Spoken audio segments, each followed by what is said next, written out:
Hello बच्चों, let's read the question which is appropriately defined. हमें देखना है कि यहाँ पे जो ऑप्शंस प्रोवाइड किए गए हैं उनमें से सही डेफिनेशन किसकी दी है। सो ऑप्शन ए देखते हैं। Host is an organism which provides food to another species. Amensalism is relationship which one species is benefited while the other is affected. Option C, predator is an organism that catches and kills other organism for food. Or D, parasite is an organism which always live inside the body of an organism and may kill it.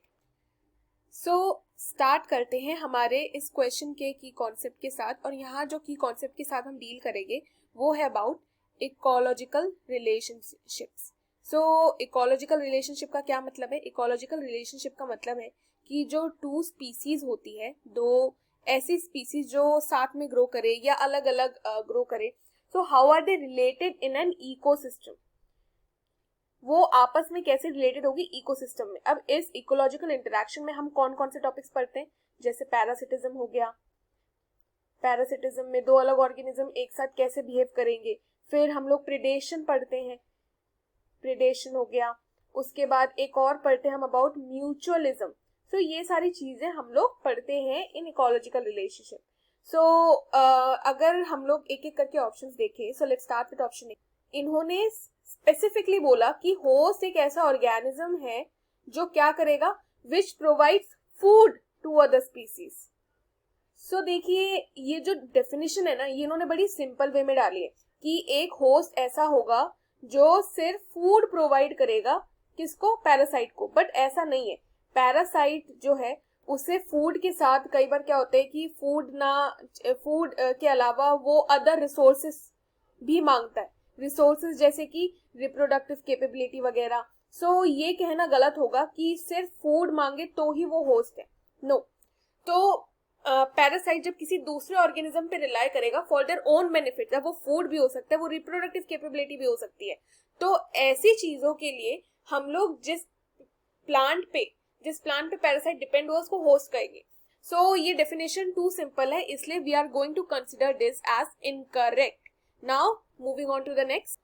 Emensilism is relationship in which one species is benefited while the other is unaffected. So B में बोला है about emensilism। अगर देखें क्या बोला कि एक species ऐसी होगी, वन स्पीसीज जो कि हमारी वन स्पीसीज कंसिडर कर लेते हैं पैरासाइट, ये हमारी वन स्पीसीज है। So one species is benefited, ये वाली जो स्पीसीज है उसको बेनिफिट हुआ है, और दूसरी स्पीसीज जो है होस्ट वो अनअफेक्टेड है।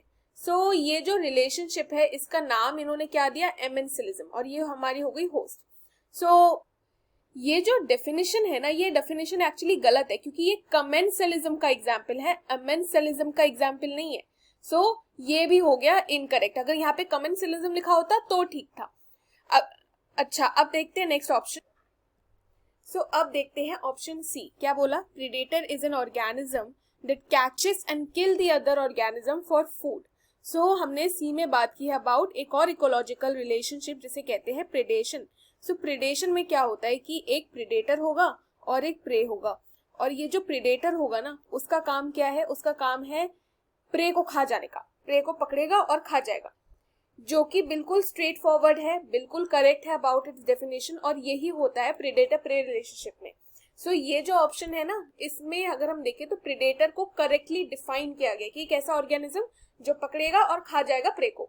डी ऑप्शन देखते हैं कि parasite is an organism which always lives inside the body of other organism and may kill it. अब ये जो ऑप्शन है ना, ये डी वाला ऑप्शन, ये अगेन इनकरेक्ट है। और इसके इनकरेक्ट होने का रीजन ये है कि सबसे पहले इन्होंने स्पेसिफाई कर दिया कि जो पैरासाइट है वो हमेशा इनसाइड लिव करेगा। जरूरी थोड़ी है कि पैरासाइट हमेशा इनसाइड लिव करे। पैरासाइट जो होता है वो आउट भी, मतलब आउटसाइड भी रह सकता है, एज इन सरफेस पे भी पाया जा सकता है, अटैच हो सकता है। सो ये चीज गलत हो गई, पहली बात। दूसरी बात इन्होंने क्या बोली कि इट में किल द होस्ट। सो ये जो किल द होस्ट वाली चीज है, ये किल द होस्ट, ये हमेशा सही नहीं होती, क्योंकि कई बार कुछ ऐसे पैरासाइट्स भी होते हैं जो ना हमारे होस्ट के ऊपर रहते हैं, उनके ऊपर लिव करते हैं और उनको मारते नहीं है। फॉर एग्जाम्पल जो हेड लाइस है बालों में जो जुएं होती है वो क्या करती है, वो क्या ओनर को मार देती है, वो होस्ट को मार देती है? नहीं ना, वो नहीं मारती उनको, वो उनके ऊपर जिंदा रहती है, उनसे न्यूट्रिशन लेती है और उनके लिए बहुत इंपॉर्टेंट है कि होस्ट जिंदा रहे। सो ये हर केसेस में ये सही नहीं होगा, इसीलिए ऑप्शन डी फिर से इनकरेक्ट हो गया। So the correct answer for the question is option C, जहां पे उन्होंने करेक्ट डेफिनेशन ऑफ प्रेडेटर दी है। I hope you have understood the question well students, best of luck.